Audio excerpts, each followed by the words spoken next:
इस तरह के और वीडियोस आप जो कि मैं आपको सैंपल प्रोवाइड कर रहा हूं दोस्तों। तो यदि आप चाहते हैं इस तरह के और वीडियोस आप तक पहुंचे, दोस्तों मैंने एक CIB कॉम्प्रिहेंसिव प्रोग्राम करके लॉन्च किया है। तो दोस्तों आप उसमें इनरोल हो जाइए। उसमें आपको फॉलोइंग बेनिफिट्स मिलेंगे। आपको दोस्तों हर एक कंसेप्ट का वीडियो लेक्चर मिलेगा दोस्तों। जैसे जैसे मैंने bill buying rate, bill selling rate है, इसमें मैंने 45 मिनट्स के वीडियो बना रखे हैं। इसमें मैंने कंसेप्ट समझाया है, फिर उस पर एप्लीकेशन करने के लिए कुछ न्यूमेरिकल भी करवाए हैं, आप जैसे देख सकते हैं। तो एक एक कंसेप्ट का वीडियो लेक्चर आपको मिलेगा। उसके बाद दोस्तों हर एक वीकेंड को, जनरली संडे को लाइव जूम सेशन होता है। यहाँ पे आपका डाउट क्लियरेंस होगा और दोस्तों कुछ MCQs लाइव प्रैक्टिस होगा। MCQs लाइव प्रैक्टिस का एडवांटेज ये है कि दोस्तों जैसे एग्जामिनेशन टेम्परामेंट आपका बिल्डअप होता है कि आप कम समय में MCQ सॉल्व कर पा रहे हैं या नहीं सॉल्व कर पा रहे हैं। जनरली हम लोग केस स्टडीज़ को इंक्लूड करते हैं अपने जूम लाइव सेशन में। तो ये हम हमेशा हर एक संडे को कंडक्ट होता है दोस्तों। आप चाहेंगे तो उसका मैं सैंपल आपको यूट्यूब पे प्रोवाइड करूंगा दोस्तों। उसके अलावा आपको हर एक संडे को मॉक टेस्ट कंडक्ट किया जाता है इस पार्टिकुलर प्रोग्राम के अंतर्गत। मॉक टेस्ट में दोस्तों आपने जो वीक भर पढ़ा, मैं आप लोगों को टॉपिक प्रोवाइड करता हूं कि आज इस वीक में आपको 2 टॉपिक पढ़ना है और मैं उससे रिलेटेड कंटेंट भी आपको प्रोवाइड करता हूं। तो दोस्तों आपने जो टॉपिक पढ़ा उसमें आपने कितना कमांड है उस टॉपिक पर, ये आप मॉक टेस्ट से देख पाते हैं दोस्तों। So mock test will be conducted every Sunday. Already हम लोग स्टार्ट कर चुके हैं इस प्रोग्राम को, तो जल्द से जल्द आप इनरोल होइए। साथ ही साथ दोस्तों आपको PDF नोट्स भी मिलेगा, जिसमें आपको थ्योरी प्लस 2000 MCQs ये इंक्लूडेड है। तो PDF नोट्स में दोस्तों आपको फुल्ली टाइप नोट्स मिलेगा, जिसमें एक बुक मैकमिलन बुक के एक चैप्टर से, एक पेज से दोस्तों मैंने आप लोगों के लिए इंपॉर्टेंट थ्योरीज को और साथ ही साथ उससे रिलेटेड MCQs को प्रोवाइड किया है दोस्तों। जब हमारा मॉक टेस्ट, ये हमारा यूनिट वाइज मॉक टेस्ट अभी चल रहा है, जब unit wise mock test complete हो जाएगा तो हम लोग फुल लेंथ मॉक टेस्ट भी लेकर आएंगे। तो फुल लेंथ मॉक टेस्ट में कुल मिलाकर 100 क्वेश्चन होंगे और जो अभी यूनिट वाइज मॉक टेस्ट चल रहा है उसमें 50 क्वेश्चन हैं दोस्तों। एक नॉमिनल फी रखा गया है ₹899 का ABM के लिए और ₹899 का BFM के लिए दोस्तों। जिसमें भी आप इनरोल होना चाहते हैं, रिटेल बैंकिंग इसके साथ फ्री है। आप दोस्तों इस नंबर पे मुझे व्हाट्सएप करें तो मैं आपको डिटेल प्रोवाइड करूंगा। नंबर आपके सामने स्क्रीन पर है। तो दोस्तों इस नंबर पे मुझे व्हाट्सएप करें यदि आप CIB कॉम्प्रिहेंसिव प्रोग्राम में इनरोल होना चाहते हैं। टॉपिक हमें समझना है इस चैप्टर के अंदर। देखिए दोस्तों, हमारे इकोनॉमी के अलग अलग सेक्टर्स हैं। जो मेन 3 सेक्टर्स है जो कि मैंने आपको बताया था, वो एग्रीकल्चर सेक्टर है, दूसरा है अपना इंडस्ट्री सेक्टर और तीसरा है अपना सर्विस सेक्टर। तो हम लोग ये जो 3 सेक्टर्स हैं, इनमें क्या क्या रिफॉर्म्स आया, क्या क्या ट्रांसफॉर्मेशन आया, क्या क्या बदलाव आया, कब, तो लास्ट 3 डिकेड्स में। तो ये हम लोग देखेंगे। उसके बाद दोस्तों हम लोग देखेंगे कि रियल सेक्टर होता क्या है और रियल सेक्टर में किस तरह का इकोनॉमिक ट्रांसफॉर्मेशन लाया गया। उसके बाद हम लोग दोस्तों देखेंगे फाइनेंशियल सेक्टर क्या होता है और फाइनेंशियल सेक्टर में किस प्रकार का इकोनॉमिक ट्रांसफॉर्मेशन लाया गया। नेक्स्ट टॉपिक हमें जो पढ़ना है वो ये है कि हमारा जो ग्लोबल इकोनॉमी है और हमारा जो डोमेस्टिक इकोनॉमी है कैसे इंटीग्रेट हुआ इन सभी ट्रांसफॉर्मेशन के कारण। और दोस्तों उसके बाद हम लोग अभी का प्रेजेंट कंडीशन देखेंगे कि हमारे अलग अलग सेक्टर्स में, हॉस्पिटल्स, मेडिसिन्स, एजुकेशंस, इसमें क्या क्या हमारे अभी भी क्या क्या चीज़ को हमें रेक्टिफिकेशन की रिक्वायरमेंट है। और लास्ट हम लोग देखेंगे फाइनेंशियल इंक्लूजन को। तो कुल मिलाकर ये 5 टॉपिक को हमें इस ब्रॉड लेवल पे देखना है इस चैप्टर में। अंतिम तक बने रहिएगा क्योंकि हम लोग MCQs भी डिस्कस करेंगे और जो MCQs के कंसेप्ट होंगे वही हम लोग पहले थ्योरी पोर्शन में डिस्कस करने वाले हैं। तो यदि आपका थ्योरी पोर्शन सही रहेगा तो उस MCQs को आप तुरंत सॉल्व कर पाएंगे। तो ध्यान से सुनिएगा एक एक पॉइंट्स को। चलिए शुरुआत करते हैं अपने पहले टॉपिक के साथ। हमारा फर्स्ट टॉपिक है दोस्तों, तो हमारा फर्स्ट टॉपिक है इंट्रोडक्शन। तो सबसे पहले मैं आपको इंट्रोड्यूस करवाता हूँ इस चैप्टर से। आइए जरा देखते हैं पॉइंट्स जो कि हमें देखना है। So let's first give heading introduction. Okay, so now देखिए दोस्तों, हम ड्यूरिंग लास्ट 3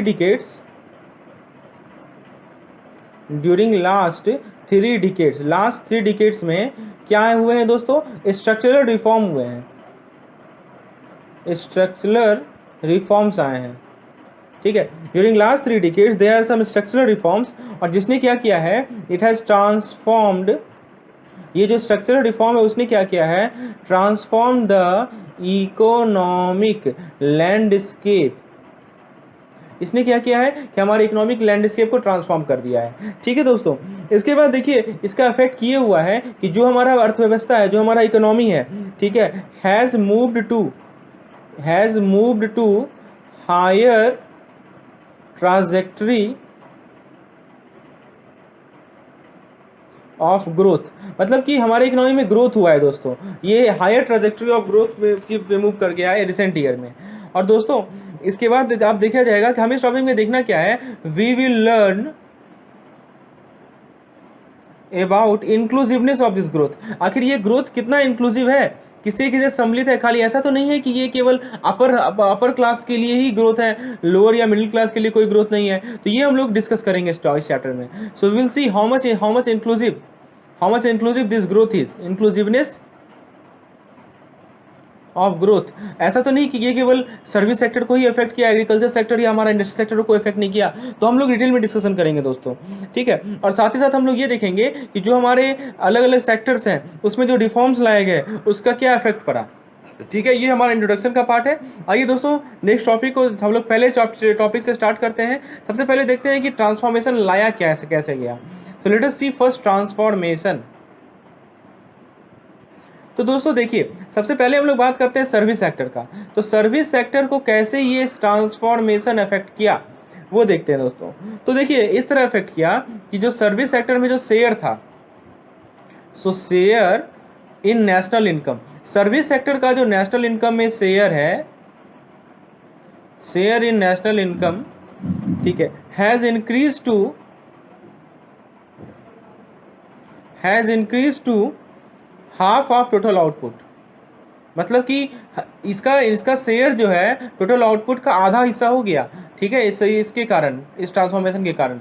दूसरा यदि आप बात करो एग्रीकल्चर सेक्टर की, जो कि हमारा प्राइमरी सेक्टर है, तो एग्रीकल्चर पे क्या इफेक्ट पड़ा कि इसका जो शेयर है, इसका जो कंट्रीब्यूशन आप कहो या शेयर कहो, ठीक है, if you call it contribution so it will be more clear. So suppose let us talk about contribution. So contribution has decline, तो एग्रीकल्चर का जो कंट्रीब्यूशन है वो क्या हो गया, घट गया। कहाँ तक घट गया, तो 15% घट गया। ये शार्प डिक्लाइनेशन है। और यदि आप बात करो इंडस्ट्री सेक्टर की, if you talk about industry sector, what happened to this sector, so its share to the national income has increased. इसका शेयर इंक्रीज हुआ है लेकिन उतना रैपिड नहीं हुआ जितना सर्विस सेक्टर का इंक्रीज हुआ है। कहाँ तक बढ़ गया, तो 32% तक बढ़ गया। कहाँ था पहले था 25% तक। तो ये चेंजेस, हमारे जो इकोनॉमिक रिफॉर्म्स आए हैं उसका इफेक्ट आप देख सकते हो कि सबसे ज़्यादा पड़ा है सर्विस सेक्टर पे, क्योंकि वो बढ़कर हाफ हो गया टोटल आउटपुट का। एग्रीकल्चर पे देख सकते हो कि कम हुआ है। अब दोस्तों इस चीज़ को पिक्टोरियली मैं आपको दिखाता हूँ। आप देखिए यहाँ पे ये ग्राफ को देखिए, ये बेसिकली हमारा सेक्टरल कंपोजिशन ऑफ आउटपुट है। इस पाई चार्ट में आप देखो कि आप देख सकते हो कि जो ब्लू वाला हिस्सा है, जो कि हमारा सर्विस सेक्टर का एलोकेशन शो कर रहा है, वो लगभग 50% है। यानी कि सर्विस सेक्टर का कंट्रीब्यूशन काफ़ी ज़्यादा बढ़ चुका है दोस्तों। ये चीज़ आप नोटिस कर रहे हो ना।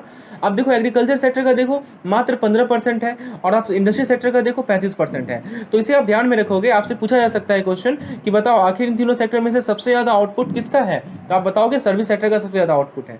चलिए दोस्तों, ये था हमारा ट्रांसफॉर्मेशन वाला पोर्सन। अब जरा हम देखते हैं कि इस ट्रांसफॉर्मेशन का इफेक्ट क्या हुआ, ठीक है। What are the effect of this transformation. So let's see the effect of this transformation, या जो हमारे रिफॉर्म्स हैं उसके क्या क्या इफेक्ट्स हैं। So will see effects of transformation. So the first effect is that our domestic economy got integrated with world. So पहला effect ये हुआ, पॉजिटिव इफेक्ट है दोस्तों। हमारा जो डोमेस्टिक इकोनॉमी था वो पहले केवल क्लोज था, अब वो ओपन हो गया। So it got integrated with world, मतलब वर्ल्ड इकोनॉमी से हमारा डोमेस्टिक इकोनॉमी इंटीग्रेट हुआ इस ट्रांसफॉर्मेशन के कारण। उसके बाद दोस्तों आप फाइनेंशियल जो फ्लो है, जो फाइनेंशियल फ्लोज हैं, ठीक है, वो ग्रो कर गया, ठीक है, वो ग्रो कर गया फ्रॉम एंड, मतलब यहाँ से भी सामान जाने लगा और बाहर से भी आने लगा, from and to outside world, ठीक है। उसके बाद आप थर्ड पॉइंट देखो, तो आप देख सकते हो कि हमारा जो इफ़िशियंसी है वो बढ़ गया दोस्तों। हमारा जो कार्य कुशलता है, हमारा जो इफ़िशियंसी है वो बढ़ गया। तो ये सब आप देख सकते हो, ये सब कुछ पॉजिटिव इम्पैक्ट्स हैं हमारे इस ट्रांसफॉर्मेशन के, जो कि आप देख सकते हो। आपसे पूछा जाएगा कि ये ट्रांसफॉर्मेशन कब आया, तो आप बताओगे कि 1991 में आया ये ट्रांसफॉर्मेशन। ये इकोनॉमिक रिफॉर्म जिसके बारे में हम लोग बात कर रहे हैं, ये कब आया दोस्तों, तो ये 1991 में आया था। ये क्वेश्चन पूछा जा सकता है, तो ये आप ध्यान रखोगे। चलिए अब जरा देखते हैं कि इस रिफॉर्म का काउज क्या था। हम लोगों ने इफेक्ट देखा कि इसका इफेक्ट क्या हुआ, किस तरह से इसका क्या क्या पॉजिटिव इफेक्ट है। अब now we will see what are the major reason behind this behind these reforms. So we will see causes of these reforms. Wait, so we will see what are the causes of these reforms. Okay दोस्तों, तो देखिए सबसे पहला आप देखिए ये जो reform हुआ है वो इंटरनेशनल लेवल पे भी हुआ है और जो इंटरनेशनल लेवल पे जो पॉलिटिकल इवेंट्स हैं उनके कारण भी हुआ है। तो सबसे पहले बात करते हैं इंटरनेशनल लेवल के पॉलिटिकल इवेंट के कारण।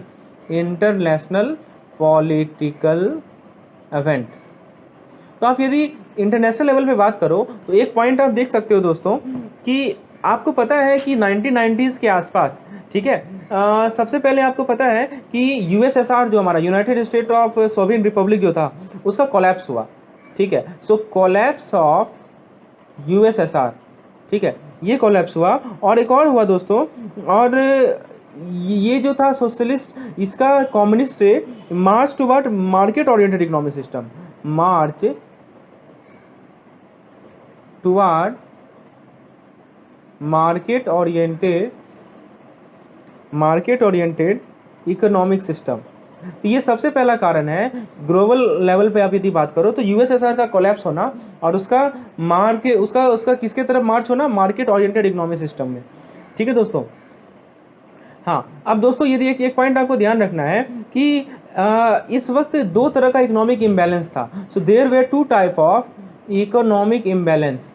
हम जिस समय की हम लोग बात कर रहे हैं 1991 की बात कर रहे हैं दोस्तों, तो दो तरह का इकोनॉमिक इम्बैलेंस था। पहला था हमारा फिस्कल क्राइसिस, ठीक है, पहला क्राइसिस था हमारा फिस्कल क्राइसिस, और दोस्तों दूसरा क्राइसिस था हमारा external payment crisis. External payment crisis, तो ये दो क्राइसिस था। पूछा जा सकता है क्वेश्चन में कि बताइए वो दो कौन सा इंपॉर्टेंट इकोनॉमिक इम्बैलेंस था जिस समय से ये रिफॉर्म को लाया गया। तो बेसिकली पहला था फिस्कल क्राइसिस, दूसरा था एक्सटर्नल पेमेंट क्राइसिस। तो आपने पहला रीज़न देखा कि हमारा जो यूएसएसआर का कोलैप्स होना, ये सबसे इंपॉर्टेंट रीज़न है। उसके बाद यदि बात करें एक और रीज़न की दोस्तों, तो आप नोट्स साथ साथ बनाते चलिए। यदि आपको हैंड रिटन नोट्स की आवश्यकता है दोस्तों, यदि आपको प्रिंटेड नोट्स की आवश्यकता है तो नीचे आपको व्हाट्सएप लिंक मिलेगा जिस पे आप मुझे कांटेक्ट कर सकते हैं और वो पेड पीडीएफ होगा। तो जो लोग मेरे चाहते हैं कि जो भी मैं वीडियोस बना रहा हूँ उसका प्रिंटेड नोट्स आपको चाहिए तो नीचे व्हाट्सएप नंबर पे आप मुझे कांटेक्ट करें। दोस्तों हम लोग बात कर रहे थे कि इंटरनेशनल पॉलिटिकल इवेंट्स कौन कौन से हैं जिसके कारण ये रिफॉर्म्स आया। तो पहला हमने देखा कि यूएसएसआर का कोलैप्स होना। दूसरा रीज़न क्या है दोस्तों कि जो हमारा एक चाइना है, ठीक है, चाइना का जो सोशलिस्ट मार्केट इकोनॉमी था, चाइना का जो सोशलिस्ट मार्केट इकोनॉमी था,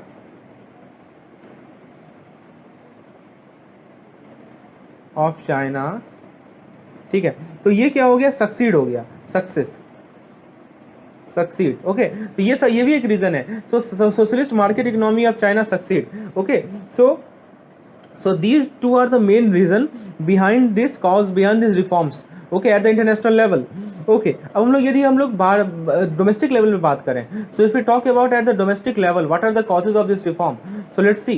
So we will talk about the national level, so let's talk about national level, what were the main causes of this reform। So the first thing is that emergence of regional party। पहले आपको पता है कि central level पे एक ही party हुआ करते थे, लेकिन अब क्या हुआ, नए नए पार्टी आने लगे जो कि रीजनल पार्टी थे। So emergence of regional party, regional party emerge हुए, ठीक है, और उनका जो है नेशनल पॉलिटिक्स में होल्ड बढ़ गया and their increasing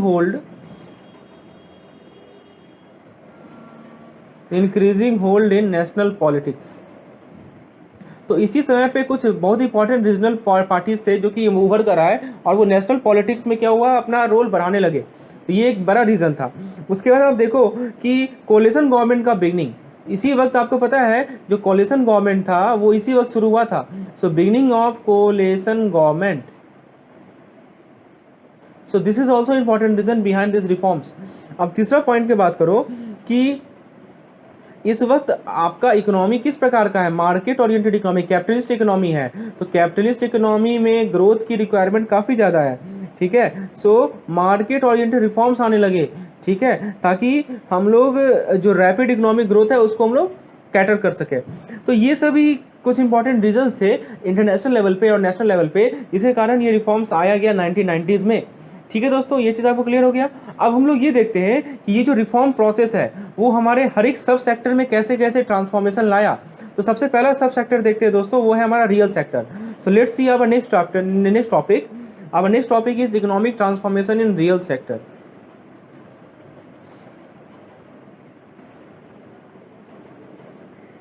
Economic transformation in real sector. So let's see what are the economic transformation in real sector. So देखिए कुछ रिफॉर्म्स मैन्युफैक्चरिंग सेक्टर्स में आए, ठीक है। तो आइए जरा देखते हैं वो कौन कौन से रिफॉर्म्स हैं जो कि मैन्युफैक्चरिंग सेक्टर में आए थे। So will give heading reforms in manufacturing sector. तो दोस्तों देखिए सबसे पहला इम्पॉर्टेंट रिफॉर्म था, ठीक है, जो मैन्युफैक्चरिंग सेक्टर में आया था, वो था हमारा deregulation of industry. Deregulation of industry, ठीक है दोस्तों। कैसे? तो दोस्तों देखिए ये कैसे किया गया, इंडस्ट्री को डीरेगुलेट कैसे किया गया, तो जो लाइसेंसिंग रिक्वायरमेंट थी उसे एलिमिनेट किया गया। सो एलिमिनेटिंग लाइसेंसिंग रिक्वायरमेंट, जो लाइसेंसिंग रिक्वायरमेंट थी इंडस्ट्री के लिए उसे एलिमिनेट किया गया। तो इस प्रकार से हमारा जो इंडस्ट्री है वो डीरेगुलेट हुई, ठीक है। ये पहला रिफॉर्म के बारे में बात कर रहे हैं। उसके बाद दोस्तों क्या किया गया, जो भी हमारे पब्लिक इंटरप्राइज है उसे ओवरहॉल किया गया। सो ओवरहॉलिंग ऑफ पब्लिक इंटरप्राइज। तीसरा पॉइंट यदि बात करें हम लोग, आप देख सकते हो कि प्राइवेट सेक्टर के रोल को बढ़ाया गया। So enhanced role for private sector, तो प्राइवेट सेक्टर के रोल को बढ़ाया गया। चौथा पॉइंट यदि हम देखें तो एमआरटीपी एक्ट को एबॉलिश किया गया। मोनोपोलिस्टिक ट्रेड रिस्ट्रिक्टिव पॉलिसी था दोस्तों, इसे एबॉलिश किया गया। ये सब क्वेश्चन पूछा जा सकता है, इसलिए ध्यान से सुनिए, ठीक है। नेक्स्ट पॉइंट देखिए, ये सब इंपॉर्टेंट रिफॉर्म्स थे जो कि मैन्युफैक्चरिंग सेक्टर में लाए गए थे। उसके बाद दोस्तों ऑटोमेटिक अप्रूवल रूट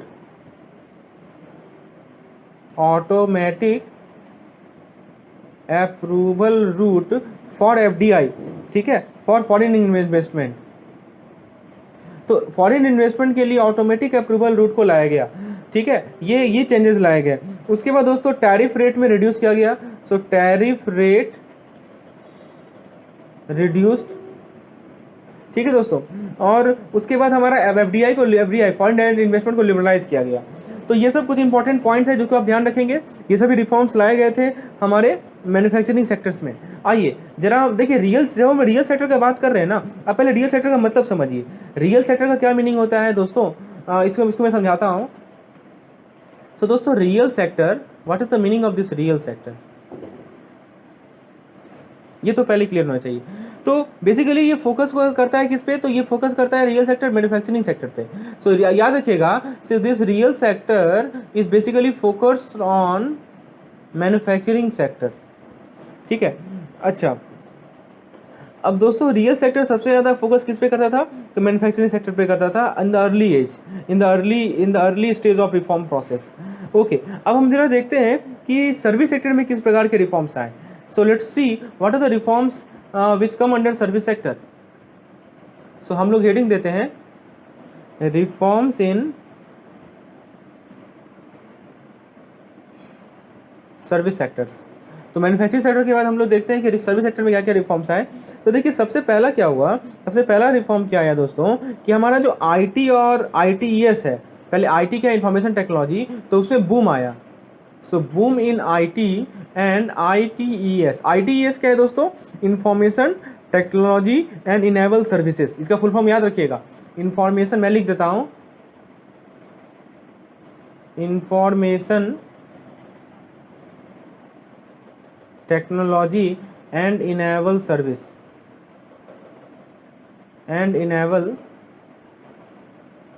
सर्विसेज, ठीक है। ये इसमें बूम आया दोस्तों, इस सेक्टर में बूम आया, ठीक है। इसके कारण क्या हुआ कि एक सर्विस लेड ग्रोथ हुआ। और दोस्तों भारत जो है, India emerged as global hub.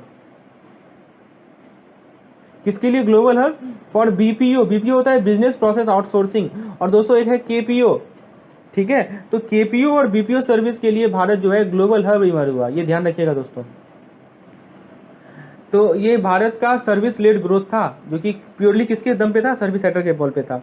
उसके बाद दोस्तों जो मोबाइल फोन्स हैं, ये हम लोग रिसेंट एरा की बात कर रहे हैं, रिसेंट डिकेड्स की बात कर रहे हैं। तो जो मोबाइल फोन्स हैं ये रीच्ड, ठीक है, ये कहाँ पहुंच गया, लोएस्ट रंग ऑफ सोसाइटी, मतलब जो जो जो सोसाइटी के निम्न वर्ग हैं वहां तक पहुंच गया, लोएस्ट रंग ऑफ सोसाइटी, ठीक है। और दोस्तों ये की रोल प्ले किया हमारे फार फ्लंग एरिया को इंटीग्रेट करने में। तो ये मेजर रिफॉर्म्स है हमारे सर्विस सेक्टर में। अब जरा बात करते हैं दोस्तों हम लोग एग्रीकल्चर, और दोस्तों आपको पता है कि हमारा जो सर्विस सेक्टर है उसका जो जीडीपी में कंट्रीब्यूशन है वो धीरे धीरे बढ़ता ही जा रहा है, और सबसे ज़्यादा कंट्रीब्यूशन तो इसी का है जीडीपी में, ये तो हम लोग ऑलरेडी डिस्कस कर चुके हैं। अब दोस्तों जरा देखते हैं एग्रीकल्चर सेक्टर में क्या क्या रिफॉर्म्स लाया गया। So we will see now what are the major reforms which are about in agriculture sector. So reforms in agriculture sector.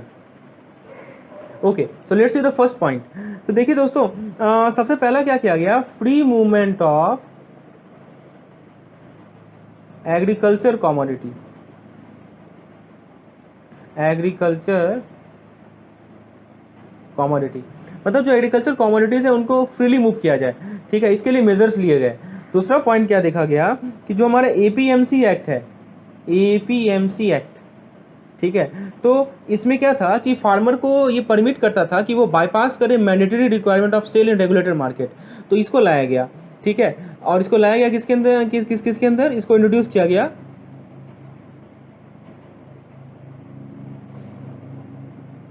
ठीक है। तो इसके थ्रू फार्मर क्या करते थे, जो मैंडेटरी रिक्वायरमेंट थी सेल रेगुलेटरी मार्केट में उसको बाईपास करते थे, ठीक है। और दोस्तों इसके अलावा आप क्या देखोगे, इसके अलावा कुछ रिस्ट्रिक्शन को रिलैक्स किया गया, सम रिस्ट्रिक्शन वेयर रिलैक्स्ड, तो कुछ रिस्ट्रिक्शन को रिलैक्स भी किया गया under essential commodity act 1955, under essential commodity act 1955, ठीक है दोस्तों। तो ये देखिए पहला क्या देखे हम लोगों ने कि एग्रीकल्चर कमोडिटी का फ्रीली मूवमेंट हो, एपीएमसी एक्ट को इंट्रोड्यूस किया गया, रिलैक्सेशन को रिलैक्स किया गया किस एक्ट के अंतर्गत, एसेंशियल कमोडिटी एक्ट के अंतर्गत, ठीक है। अब देखिए दोस्तों बैंक्स का काफी इंपॉर्टेंट रोल था यहाँ पे। बैंक्स क्या करते थे, ठीक है, तो बैंक एक्सटेंड क्रेडिट, बैंक क्या करते थे, क्रेडिट देते थे, उधार देते थे, ठीक है, किसे देते थे, तो फार्मर को देते थे।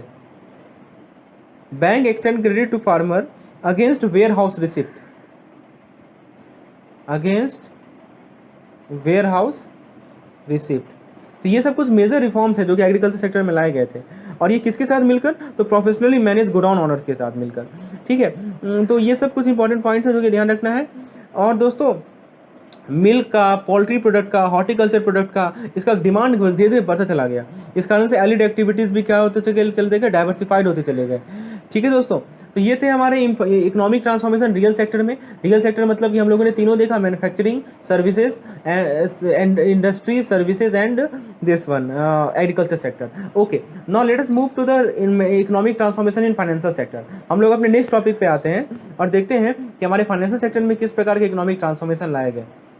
तो अभी तक जितने भी थ्योरी हम लोगों ने डिस्कस किए वहाँ से 5 से 10 क्वेश्चन बन सकते हैं, और कौन कौन से क्वेश्चन बनेंगे इसको समझने के लिए अंतिम तक बने रहिए, हम लोग एमसीक्यूज भी डिस्कस करने वाले हैं। सो होपफुली आपको ये लेसन पसंद आ रही होगी, तो एक लाइक जरूर कीजिएगा। सो economic transformation in financial sector. तो दोस्तों आइए जरा देखते हैं कि हमारे फाइनेंशियल सेक्टर में किस प्रकार के इकोनॉमिक ट्रांसफॉर्मेशन लाए गए। तो फाइनेंशियल सेक्टर रिफॉर्म्स को कैरी किया गया, ध्यान दीजिएगा 3 मेजर कमिटीज हैं। सो देयर आर 3 कमिटीज, इस कमिटी के बारे में पूछा जाता है क्वेश्चन। सो इसके रिकमेंडेशन के बेसिस पर हमारे फाइनेंशियल सेक्टर रिफॉर्म्स को कैरी किया गया। तो पहला कमिटी का नाम याद रखिएगा, नरसिम्हन कमिटी।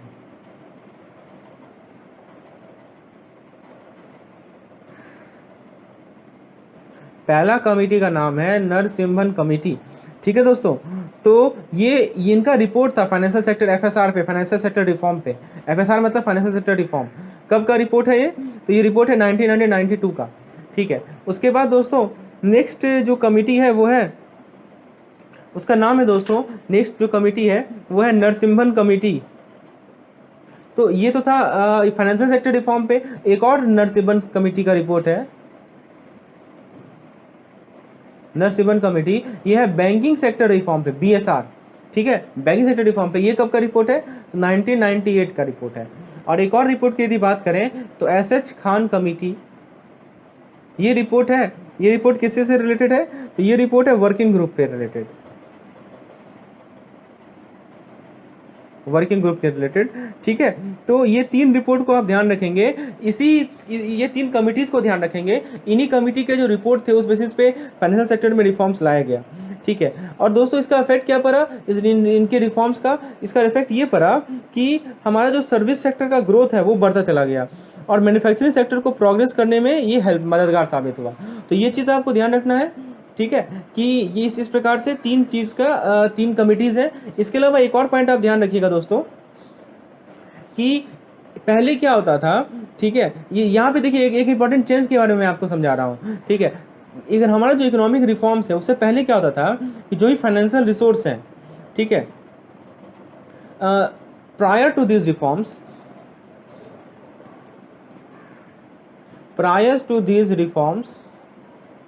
ठीक है, तो जो हमारा प्राइसिंग था, मतलब किसी भी कमोडिटीज़ का प्राइसिंग जो था, ठीक है, तो वो कोई फाइनेंशियल रिसोर्स है, प्राइसिंग ऑफ फाइनेंशियल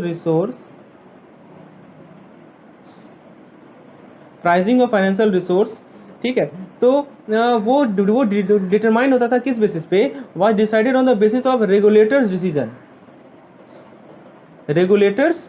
डिसीजन, यानी जो रेगुलेटर्स है वो डिसाइड करते थे कि जो हमारे फाइनेंशियल रिसोर्स उनका प्राइसिंग क्या होगा, ठीक है। और दोस्तों ये तो था एक तरीका। दूसरा तरीका था एडमिनिस्ट्रेटिव फैक्ट, ठीक है। लेकिन अब बाद में क्या होने लगा, ठीक है, अब दोस्तों अब क्या हुआ, प्राइसिंग तो फ्री हो गया, तो अब है अपॉर्चुनिटी कॉस्ट के बेसिस पे प्राइसिंग होने लगा। So it is now based on opportunity cost, ठीक है। तो along with free pricing, removal of constant participation type of instrument, ये सभी चीज़ हमारे चेंजेस लाए गए। तो ध्यान रखिएगा, क्वेश्चन पूछा जा सकता है कि हमारे रिफॉर्म से पहले जो प्राइसिंग था वो किस बेसिस पे होता था? तो वो होता था रेगुलेटर के डिसीजन के बेसिस पे या एडमिनिस्ट्रेटिव फाइट के बेसिस पे। लेकिन बाद में किस बेसिस पे होने लगा? अपॉर्चुनिटी कॉस्ट के बेसिस पे होने लगा। तो ये अंतर है, ये चेंजेस लाए गए हमारे इकोनॉमिक सेक्टर के रिफॉर्म में। तो हम लोगों ने 3 टॉपिक डिस्कस कर लिया।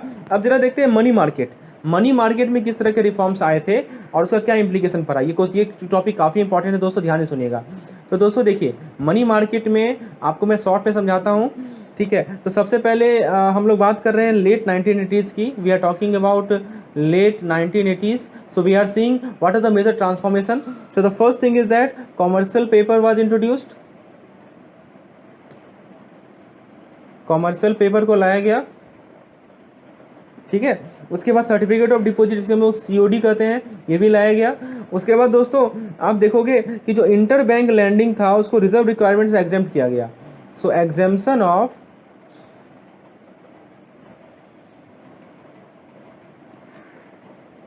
Inter bank landing,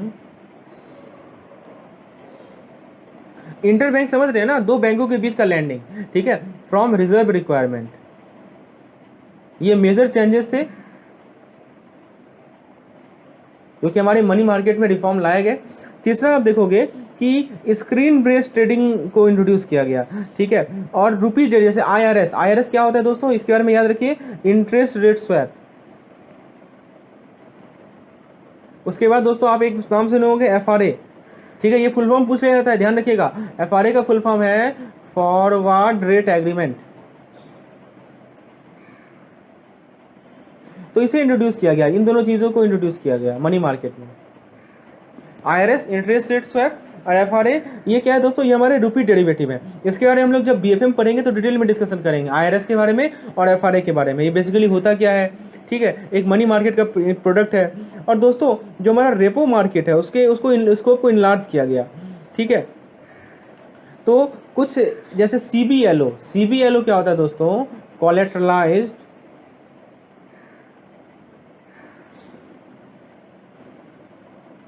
collateralized borrowing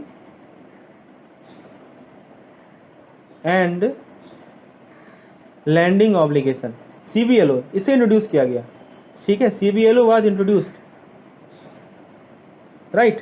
सो ये बेसिकली ट्राईपार्टाइट रेपो कहते हैं इसे हम लोग, ठीक है। तो मतलब रेपो मार्केट का जो स्कोप था उसे इनलार्ज किया गया और CBLO को इंट्रोड्यूस किया गया, कोलेटरलाइज बॉरोइंग एंड लैंडिंग ऑब्लिगेशन। तो ये सभी चेंजेस लाए गए हमारे मनी मार्केट में, इसे ध्यान रखिएगा। अब इसका इफेक्ट क्या पड़ा, so what are the effects of these reforms in the money market, let's see. So effects of this reform,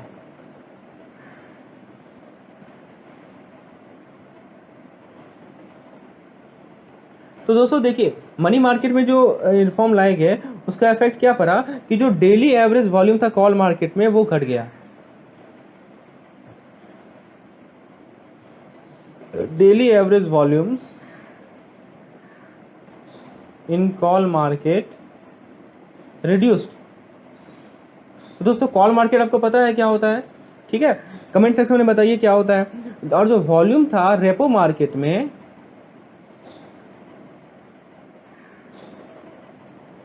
volume in market repo and CBLO, ये क्या हो गया, राइज कर गया।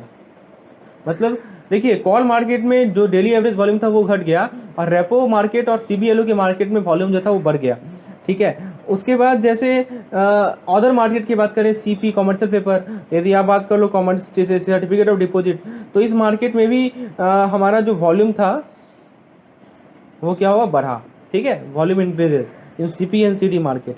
और मार्केट जो है वो स्टेबल हो गया। फाइनल इम्पैक्ट क्या हुआ, मार्केट बिकेम स्टेबल। और स्टेबल मतलब क्या मतलब हुआ कि लेस वोलेटाइल, ठीक है। तो ये सभी कुछ इंपॉर्टेंट इफेक्ट्स थे हमारे मनी मार्केट में। अब आइए दोस्तों जरा हम लोग गवर्नमेंट सिक्योरिटी मार्केट की बात कर लेते हैं। Let's talk about government security market. देखते हैं कि गवर्नमेंट सिक्योरिटी मार्केट में किस तरह के रिफॉर्म लाए गए और इससे क्वेश्चन काफ़ी पूछा जाता है, ध्यान से सुनिएगा। तो दोस्तों देखिए सबसे पहला रिफॉर्म क्या लाया गया कि market based auction system, market auction system for government borrowing. सरकार के कुछ बोरोइंग के लिए मार्केट ऑक्शन सिस्टम को इंट्रोड्यूस किया गया। ये सबसे इंपॉर्टेंट रिफॉर्म है दोस्तों, ठीक है, ये ध्यान रखना है।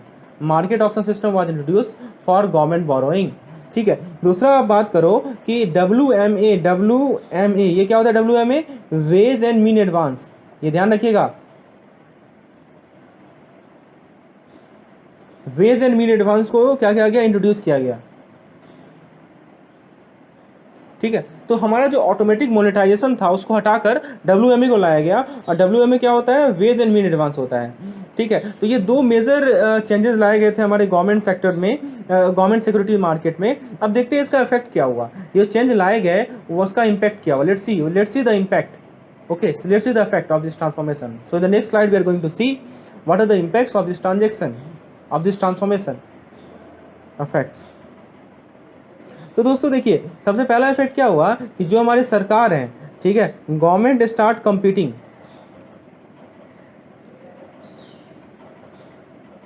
किसके साथ कंपीट करना स्टार्ट कर दिया, प्राइवेट सेक्टर। किस चीज के लिए, फंड्स के लिए, फॉर फंड्स। चलिए ये तो सही है।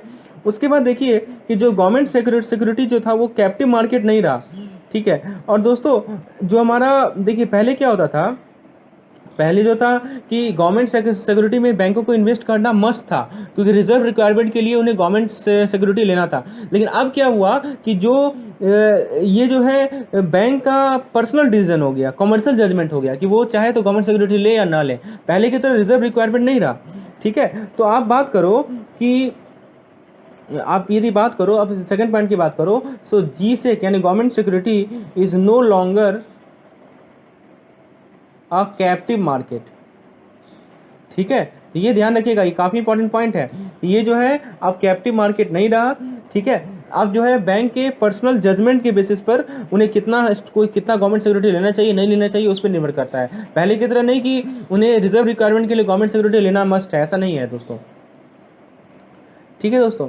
और अप्रैल 2006 के बाद से रिजर्व बैंक ऑफ इंडिया ने जो हमारा GSEC का प्राइमरी सेगमेंट मार्केट है उसमें पार्टिसिपेट नहीं किया, ठीक है।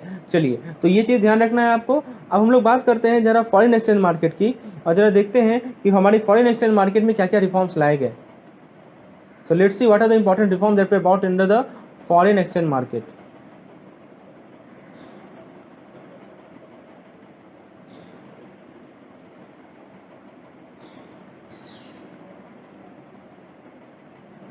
तो दोस्तों देखिए, सबसे पहला रिफॉर्म जो लाया गया फॉरेन एक्सचेंज मार्केट में वो ये लाया गया कि मार्केट बेस्ड एक्सचेंज रेट को इंट्रोड्यूस किया गया।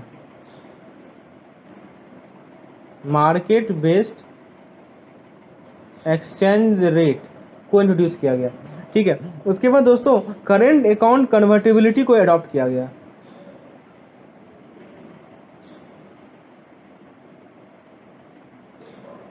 तो दोस्तों एक होता है करंट अकाउंट, एक होता है हमारा कैपिटल अकाउंट। हम लोग बीएफए में इसको अच्छे से डिस्कस किए, दोनों में डिफरेंस क्या है। तो करंट अकाउंट कन्वर्टिबिलिटी को क्या किया गया, अडॉप्ट किया गया, अडॉप्टेड, ठीक है दोस्तों। और कैपिटल अकाउंट को क्या किया गया, रिलैक्स किया गया। उसके बाद दोस्तों एक और रिफॉर्म है, ठीक है, permission to run open position, मतलब ओपन पोजीशन को चलाने का परमिशन दिया गया। अभी ओपन पोजीशन होता क्या, हम लोग बीएफए में डिस्कस करेंगे। Permission to run open position.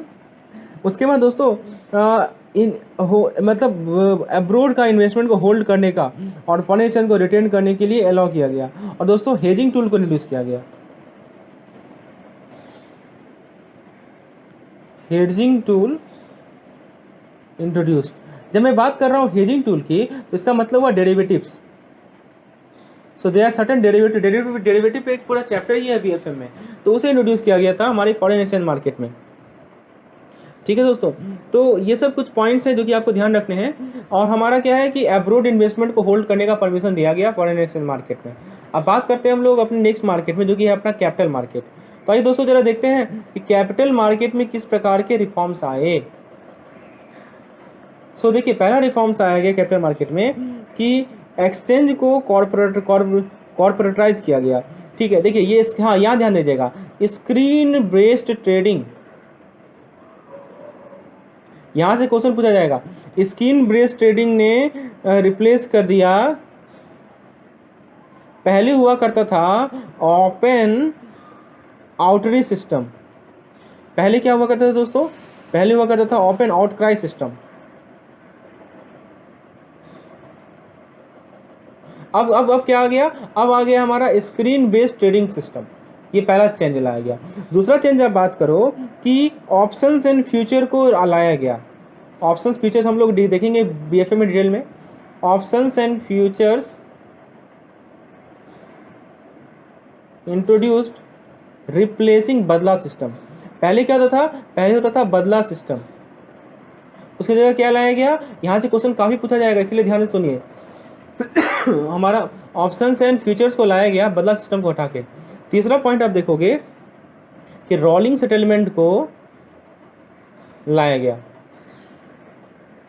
किसको लाया गया, रोलिंग सेटलमेंट को लाया गया। किसको रिप्लेस करके, रिप्लेस किया गया 14 डे सेटलमेंट साइकिल। ये पॉइंट ध्यान रखिएगा, यहां से क्वेश्चन बनेगा, ठीक है। देखिए सबसे पहले क्या है, और उसके बाद आप देखोगे चौथा पॉइंट पे यदि बात करें, रोलिंग सेटलमेंट को लाया गया था। और चौथा पॉइंट पे बात करें कि डीमैटिंग ऑफ सिक्योरिटी डिपॉजिटरी सिस्टम लाया गया। क्या लाया गया, डिपॉजिटरी सिस्टम।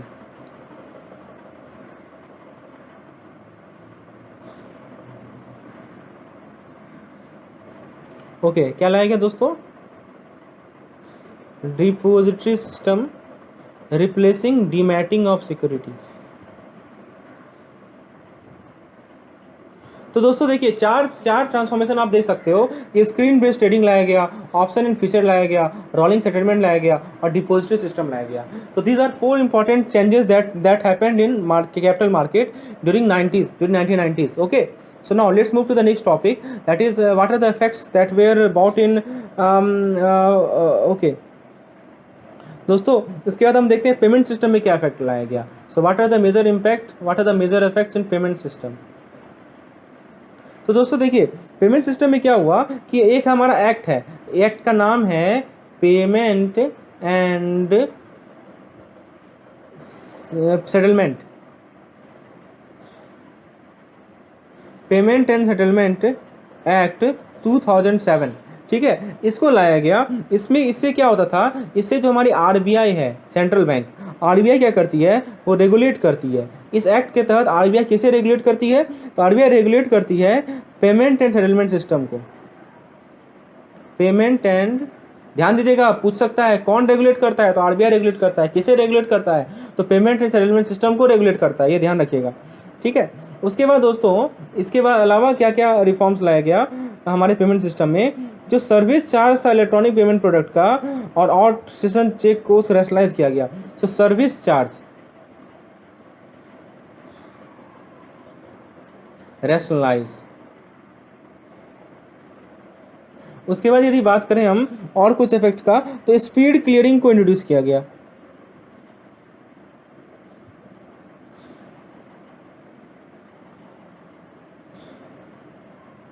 ठीक है दोस्तों, स्पीड क्लियरिंग को इंट्रोड्यूस किया गया।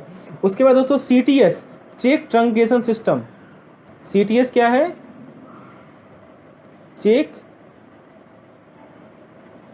Truncation system. तो सीटीएस को लाया गया दोस्तों, सीटीएस होता है हमारा चेक ट्रंकेशन सिस्टम को लाया गया। उसके बाद दोस्तों ईसीएस, इलेक्ट्रॉनिक क्लियरिंग सिस्टम को के कवरेज को इंक्रीज किया गया। इसको मैं नेक्स्ट पॉइंट में लिखता हूँ, नेक्स्ट स्लाइड में।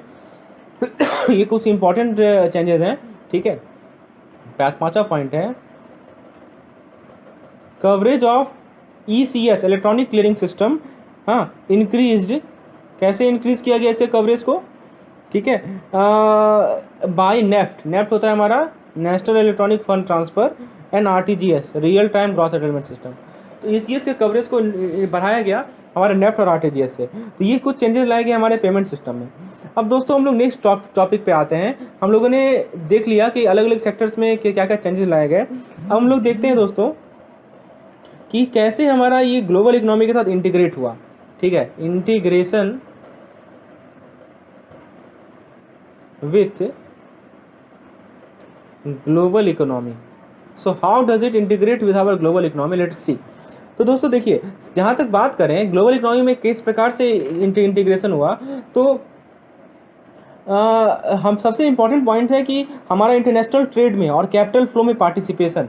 आप इसका अंदाज़ा इस बात से लगा सकते हैं हमारा पार्टिसिपेशन बढ़ा, इस रूप में बढ़ा कि इंडिया का position, India is 16th largest export economy in the world. आप देख सकते हो कि जो हमारा ये सबसे इंपॉर्टेंट मेजर है किसी भी कंट्री के इंटीग्रेशन का ग्लोबल इकोनॉमी के साथ। सबसे इंपॉर्टेंट मेजर क्या है कि उसका इंटरनेशनल ट्रेड में पार्टिसिपेशन। और आप देख सकते हो कि भारत 16वां स्थान है लार्जेस्ट एक्सपोर्ट इकोनॉमी। ठीक है, तो इस प्रकार से हमारा कंट्री ग्लोबल इकोनॉमी के साथ इंटीग्रेट हुआ। India is 16th largest export economy in the world. केवल एक्सपोर्ट में ही नहीं, यदि आप बात करो इंपोर्ट की, so India is the largest importer. India is one of the largest importer of crude oil. Crude oil के सबसे इंपॉर्टेंट इंपोर्टर्स हमारे हम लोग हैं भारत में। ठीक है, तो आप देख सकते हो इस प्रकार से हमारा कंट्री ग्लोबल इकोनॉमी के साथ इंटीग्रेट हुआ। और दोस्तों जो भी ग्रोइंग इंटीग्रेशन इंडियन इकोनॉमी का और रेस्ट ऑफ वर्ल्ड का, वो आउटकम किसका था, वो आउटकम था balance of payment crisis. Balance अभी मैंने बताया था ना आपको, एक तो था हमारा फिजिकल क्राइसिस और एक था हमारा दूसरी तरफ था क्या, बैलेंस ऑफ पेमेंट क्राइसिस। ठीक है, तो ये जो बैलेंस ऑफ पेमेंट क्राइसिस था कब का, 1991 का। उसके कारण ये हमारा कंट्री दूसरे वर्ल्ड के साथ इंटीग्रेट हुआ। ठीक है, तो दोस्तों इसमें कुछ मेजर रिफॉर्म्स लाए गए। क्या क्या मेजर रिफॉर्म्स, आइए जरा देखते हैं। कुछ मेजर रिफॉर्म्स लाए गए इस सेक्टर में, तो वो मेजर रिफॉर्म्स को लेट्स सी।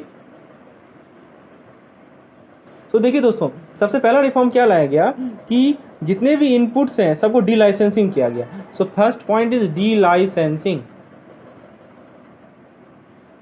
ठीक है, डी लाइसेंस किया गया। किसे डी लाइसेंस किया गया, तो जितने भी इनपुट्स एंड कैपिटल गुड्स हैं, ठीक है, उसको लाइसेंस किया गया।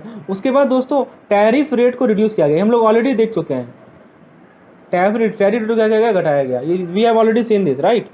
ओके, जो डेब्ट कैपिटल है, ठीक है, उसको सप्लीमेंट किया गया नॉन डेब्ट कैपिटल से। सो supplementing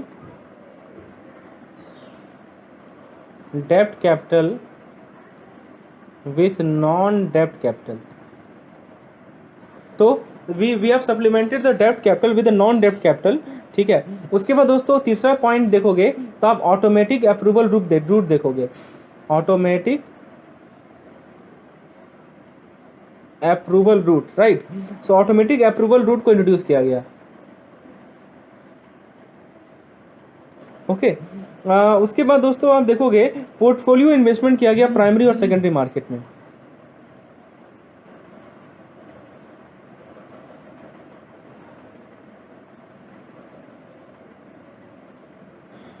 portfolio investment in primary and secondary market. अब पोर्टफोलियो इन्वेस्टमेंट का एक रूप आपको पता है, एक एडीआर होता है, अमेरिकन डिपॉजिटरी रिसिप्ट, और एक होता है दोस्तों जीडीआर, ग्लोबल डिपॉजिटरी रिसिप्ट, ठीक है। तो इसके थ्रू क्या हुआ कि जो भारतीय कंपनीज थे, ठीक है, वो ने परमिशन दिया गया कि वो इक्विटी फाइनेंस को रेज कर सकते हैं एडीआर और जीडीआर की मदद से। आप लोगों ने जीआईबी के एग्जाम्स में पढ़ा होगा इसके बारे में, ठीक है। तो ये सभी मेजर रिफॉर्म्स थे, ठीक है, इस दौरान आप देख सकते हो।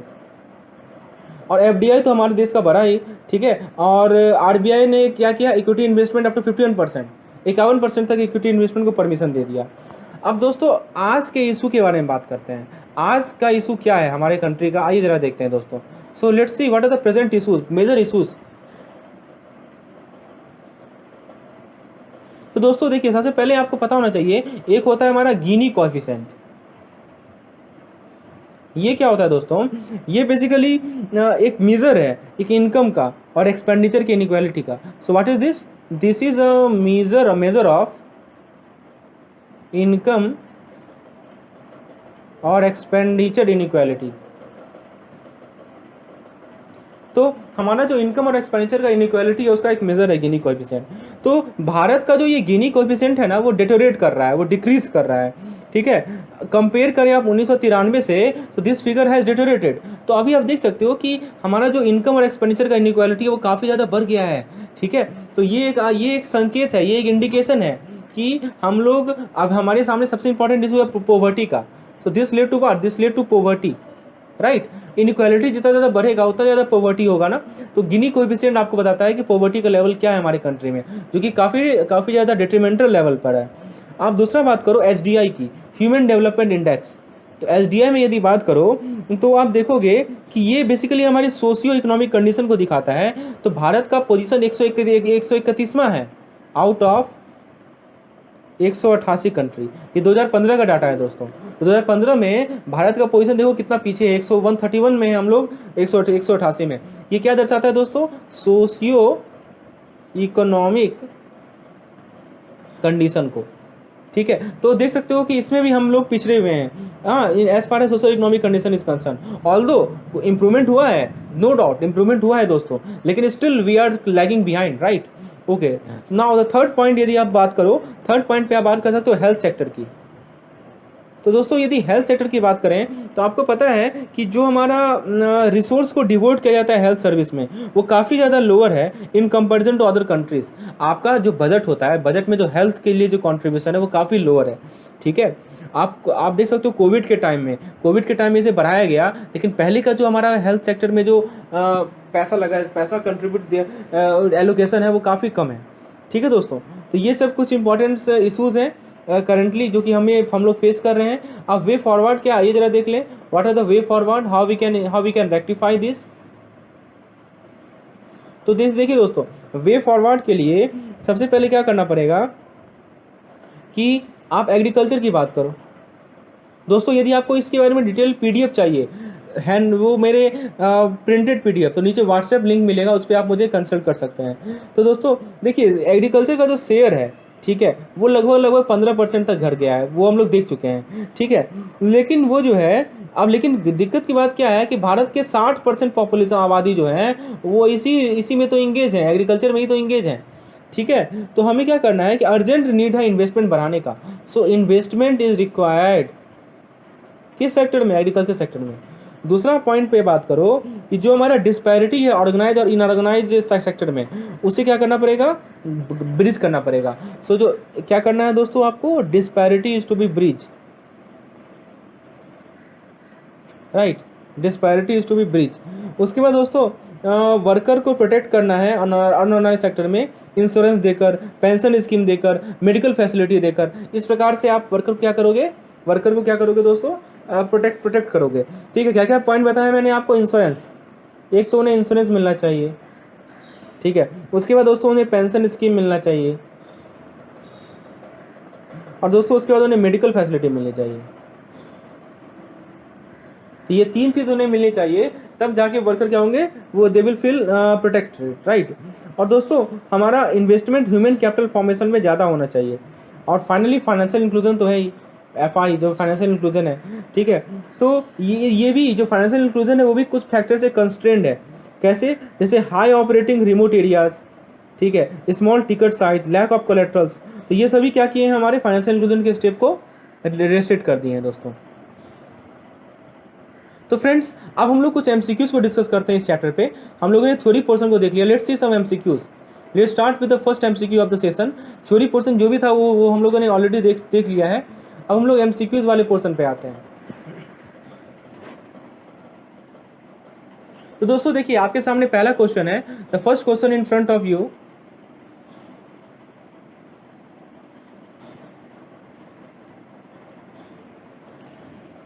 पहला क्वेश्चन दोस्तों क्या कर रहा है,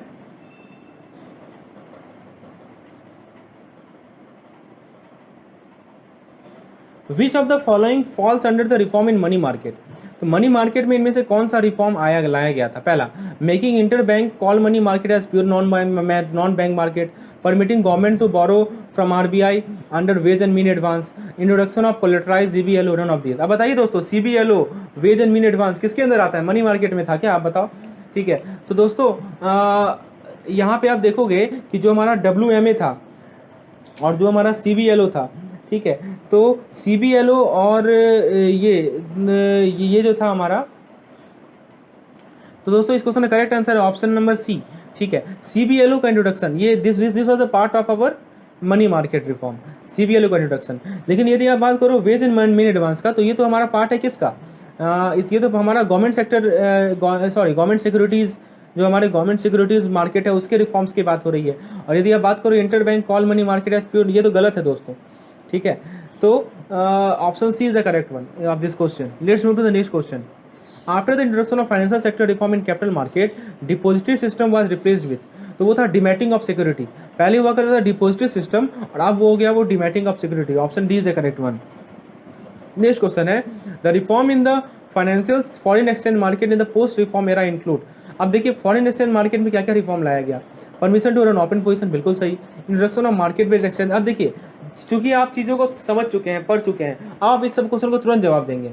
ओपन पोजीशन को परमिट किया गया, introduction of market based exchange system, ये भी सही है। Adoption of current account control, ये भी सही है। रिलैक्सेशन कैपिटल अकाउंट ट्रांजेक्शन, ये भी सही है। यानी सभी के सभी सही हैं, ये सभी के सभी हमारे फॉरेन एक्सचेंज मार्केट के रिफॉर्म्स हैं।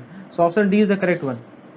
Okay, next question, after the introduction of financial sector reform in the capital market, rolling settlement replaced. तो रोलिंग सेटलमेंट किसको रिप्लेस किया, so it replace 14 day settlement cycle. Option A is the correct one. Next question, which of the following statement regarding economic reform is not correct. इनमें से कौन सा statement economic reform के regarding correct नहीं है, ये ध्यान दीजिएगा, नॉट करेक्ट लिखा हुआ है। ऑल स्टेट है perform equally in the post reform era, यानी सभी स्टेट ने इक्वली परफॉर्म किया है, बिल्कुल गलत। Performance of different states have been the result of policy environment in the state concerned. Benefits of economic reform have not reached to the all sections of society, none of the above। तो दोस्तों बताइए कौन सा गलत है, ये गलत है। ये ऐसा नहीं है कि सभी स्टेट्स ने इक्वली परफॉर्म किया है, कुछ स्टेट लैग बिहाइंड हो गए, ठीक है, और कुछ स्टेट ज़्यादा प्रॉस्पर कर गए। ठीक है, चलिए आगे देखते हैं। Reform in the financial sector were initiated and carried on the basis of recommendation of. तो दोस्तों फाइनेंशियल सेक्टर में जो रिफॉर्म लाया गया वो किसके रिकमेंडेशन के बेसिस पे लाया गया। पहला नरसिम्हन कमेटी 1992, दूसरा नरसिम्हन कमेटी 1998, तीसरा SHR committee, C Rangarajan committee. तो दोस्तों हम लोगों ने 1992 का देखा, 1998 का देखा और एक SH खान वर्किंग ग्रुप देखा। तो option A, B and C correct, option A is the correct one. तो दोस्तों देखिए कंसेप्ट क्लियर है तो तुरंत आप टिक लगाते आगे जाइएगा। कंसेप्ट नहीं क्लियर है तो आपको थ्योरी पार्ट को पढ़ना पड़ेगा। नेक्स्ट क्वेश्चन देखते हैं हम लोग। Economic reforms were initiated in the background of the critical economic imbalance which included. अब देखिए इकोनॉमिक इंबैलेंस जो था वो किन किन दो कारण के था, मैंने बताया था, एक तो था हमारा फिजिकल क्राइसिस और एक था हमारा external payment crisis. So option B is the correct one. Next question, economic sector reform कब लाया गया? 1991 में लाया गया। So option C is the correct one. Which of the following is the false statement in context of government security market? अब देखिए government security market के बारे में कुछ स्टेटमेंट लिखे गए हैं, इनमें से कौन सा स्टेटमेंट गलत है? पहला, before reform process government was borrowing at sub market rate of interest. दूसरा, concessionary financial financing of government was eliminated with introduction of market auction system, बिल्कुल सही बात है। तीसरा, automatic monetisation was phased out, बिल्कुल सही बात है। लिक्विडिटी फैसिलिटी, ये गलत है दोस्तों। LAF जो है लिक्विडिटी एजेंट फैसिलिटी, हमारे गवर्नमेंट सिक्योरिटी मार्केट से मतलब नहीं है उसे, वो हमारे कैपिटल मार्केट का पार्ट है। सो ये भी सही है कि रिफॉर्म से पहले गवर्नमेंट जो सब मार्केट रेट ऑफ रिटर्न पे इंटरेस्ट पे बाई करती थी, लेकिन जो LAF वाली बात है वो गलत है, ठीक है। चलिए आगे देखते हैं। The service sector has shown tremendous growth in post reform era due to. तो सर्विस सेक्टर सबसे ज़्यादा, अभी हम लोग ने देखा ना कि सर्विस सेक्टर का 50% कॉन्ट्रीब्यूशन है हमारे टोटल आउटपुट में। आखिर क्यों, आखिर ऐसा क्या कारण था? पहला, synergies provided by manufacturing sector, liberalisation of financial sector, policy initiative with regard to information technology. अब देखिए जरा बात करते हैं इन्फॉर्मेशन टेक्नोलॉजी की, तो बिल्कुल सही बात है, IT के कारण ही हमारा ये हुआ है, तो तीनों ऑप्शन सही है। मैन्युफैक्चरिंग सेक्टर ने साइनर्जी प्रोवाइड किया, फाइनेंशियल सेक्टर लिबरलाइज हुआ, ये भी इंपॉर्टेंट पॉइंट है, उदारीकरण जिसे हम लोग कहते हैं, और जो हमारा इन्फॉर्मेशन टेक्नोलॉजी में कुछ इनिशिएटिव लाया गया। So option D is the correct one, A to C all. Next question, which among the following may be considered as a significant cause of lower agriculture productivity? अब बताइए दोस्तों, भारत में agriculture productivity lower हो रहा है, इसके पीछे क्या मेन रीजन है? Defective tendency reforms, lack of enthusiasm toward farmer, conservative social system, absence of agriculture input to raise productivities. तो दोस्तों देखिए इसके पीछे सबसे इंपॉर्टेंट रीजन है पहला वाला, defective tendency reforms. Option A is the correct one, not be, option A, right, option A is the correct one. Which of the following is not a part of reform in agriculture sector? तो दोस्तों हम लोगों ने discuss किया था agriculture sector में क्या क्या रिफॉर्म आया गया, इनमें से कौन सा पार्ट नहीं है ये पूछा गया है। Free movement of agriculture commodity ये था, इनएक्टमेंट ऑफ APMC एक्ट बिल्कुल सही था, introduction of futures trading on commodities ये नहीं था, अब ये था फ्यूचर ट्रेडिंग कम्युनिटी था, लेकिन इन्फॉर्मेशन टेक्नोलॉजी कोई मतलब ही नहीं है हमारे एग्रीकल्चर से, तो option D is the correct one, ठीक है। आगे देखते हैं, prior to financial sector reform the pricing of financial resource was fixed by. तो प्राइसिंग कौन फिक्स करता था? तो प्राइसिंग फिक्स करता था हमारा एडमिनिस्ट्रेटिव फायट, बिल्कुल सही, रेगुलेटरी डिसीजन बिल्कुल सही, और अपॉर्चुनिटी कॉस्ट पे नहीं होता था, ये बिल्कुल सही है। So all the options are correct, so D is the correct one. दोस्तों पहले क्वेश्चन को आप खुद से ट्राई कीजिए, आपने थ्योरी पार्ट को पढ़ा है, एक बार आप खुद से ट्राई कीजिए, रिकॉल कीजिए, मेरी वीडियो को दोबारा देखिए। यदि आपको PDF की रिक्वायरमेंट है तो नीचे व्हाट्सएप नंबर में मुझे कंसल्ट कीजिए, आपका समय बचेगा। यदि आप चाहते हैं अपने नोट्स खुद तैयार करें तो आप बिल्कुल फ्रीली तैयार कर सकते हैं। यदि आप समय बचाना चाहते हैं तो मेरे नोट्स का यूज हेल्प आप ले सकते हैं, जो कि प्रिंटेड नोट्स हैं। तो दोस्तों देखिए नेक्स्ट क्वेश्चन है हमारा, real sector policy means focus on dash in the early stage of reform process. अब देखिए रियल एस्टेट में क्या आता है, तो रियल सेक्टर पॉलिसी में आता है दोस्तों माइनिंग एंड क्वेरिंग भी आएगा, इलेक्ट्रिसिटी भी आएगा, और मैन्युफैक्चरिंग सेक्टर भी आएगा, ठीक है। सॉरी रियल सेक्टर में हमारा मैन्युफैक्चरिंग सेक्टर आता है, ये यहाँ पे ध्यान रखिएगा, माइनिंग क्वेरिंग को मतलब नहीं है, रियल सेक्टर मैंने बताया है कि ये मैन्युफैक्चरिंग सेक्टर से मतलब है। So option A and B are wrong, C is the correct one, ठीक है। Next question, which are the following reform action does not relate to the real sector. अब देखिए इनमें से कौन सा रियल सेक्टर से रिलेटेड नहीं है? Enhanced role of private sector, issuing of new license to the private bank, evaluation of MRTP Act, automatic approval of FDI। बताइए दोस्तों कौन सा नहीं है? तो दोस्तों इसमें से जो प्राइवेट बैंक को नया लाइसेंस दिया गया ये हमारा फाइनेंशियल सेक्टर का part, it's not a part of real sector. You know there are two sectors, one is real sector. When we talk about real sector it means we are discussing about either industry sector और manufacturing sector, industry and manufacturing are same, industry sector, service sector, agriculture sector. And when we talk about financial sector, so it means we are talking about banking system. So in the option number B you can see that we are providing new license to the private bank, so that is a part of reforms in financial sector, that not the part of reforms in real sector. That's why our option B is the correct one. Okay, let's move to the next question. We read in newspaper that India is a global hub of BPO and KPO. अब KPO का full form पूछ लिया गया है। BPO तो जानते हो आप, बिजनेस प्रोसेस आउटसोर्सिंग। KPO क्या होता है? Knowledge process outsourcing, knowledgeable protected outstation, no parental organization, none of the above. तो दोस्तों नॉलेज प्रोसेस आउटसोर्सिंग होता है KPO। In capital market the screen based system is replace by. बताइए capital market में जो हमारा स्क्रीन बेस्ड सिस्टम था उसको किससे रिप्लेस किया? उसको रिप्लेस किया ओपन आउटक्राई सिस्टम में। Next question, the structural weakness of agriculture sector in India reflected news of the following. अब देखिए जो हमारा एग्रीकल्चर सेक्टर वो वीक है, वो कैसे वो रिफ्लेक्ट हो रहा है? तो ऑब्वियसली बात है पब्लिक इन्वेस्टमेंट कम है, post harvest value addition, exhaustion of yield potential. ये भी सही है कि जो हमारा यील्ड पोटेंशियल है, जो न्यूली हाई यील्डिंग वैराइटीज है वीट और राइस का, उसका यील्ड पोटेंशियल एग्जॉस्ट हो जाता है। फिर हम लोग फर्टिलाइजर को यूज़ करते हैं अनबैलेंस रूप में। तो ये सभी के सभी स्टेटमेंट करेक्ट हैं। इन सभी रीज़न के कारण हमारा जो एग्रीकल्चर सेक्टर है उसमें स्ट्रक्चरल वीकनेस है। पहले तो पब्लिक इन्वेस्टमेंट कम है, यानी पब्लिक इन्वेस्टमेंट बढ़ाना पड़ेगा हमें। उसके बाद जो पोस्ट हार्वेस्ट वैल्यू एडिशन है उसे भी बढ़ाना पड़ेगा। चलिए, ये चीज़ आपको क्लियर हो रही है? ओके, अब दोस्तों हम लोग नेक्स्ट टॉपिक पे देखते हैं, नेक्स्ट क्वेश्चन देखते हैं। CTS में टी का फुल फॉर्म क्या है? तो check truncation, option B is the correct one. ठीक है दोस्तों, and the last question is as per the provision of payment and settlement system act 2007 which of the following is authorize to regulate and supervise the payment system. तो ये regulation और supervision का काम किसको दिया गया है? Payment and settlement regulatory authority को, रिजर्व बैंक ऑफ इंडिया को, मिनिस्ट्री ऑफ फाइनेंस को, या RBI, मिनिस्ट्री ऑफ फाइनेंस, दोनों साथ मिलकर करती है। तो दोस्तों ये काम दिया गया है हमारे RBI को, यानी ऑप्शन बी हमारा करेक्ट आंसर है। ठीक है दोस्तों, तो ये था हमारा आज का लेसन। होपफुली आपको लेसन पसंद आया होगा, आपका कंसेप्ट एकदम क्रिस्टल क्लियर हो गया होगा। तो दोस्तों आपको करना क्या है, एक लाइक कर देना है दोस्तों इस पार्टिकुलर वीडियो को, ताकि इस प्रकार से आप मुझे मोटिवेट करेंगे इस तरह के और वीडियोस लाने में। दोस्तों चैनल को सब्सक्राइब कर लीजिए, सब्सक्राइब का बटन दबा के, और साथ ही साथ बेल आइकन को भी प्रेस कर दीजिए ताकि आपको नोटिफिकेशन तुरंत मिल जाए जब भी मैं वीडियो बनाऊं। और साथ ही साथ दोस्तों इसे शेयर करना ना भूलें।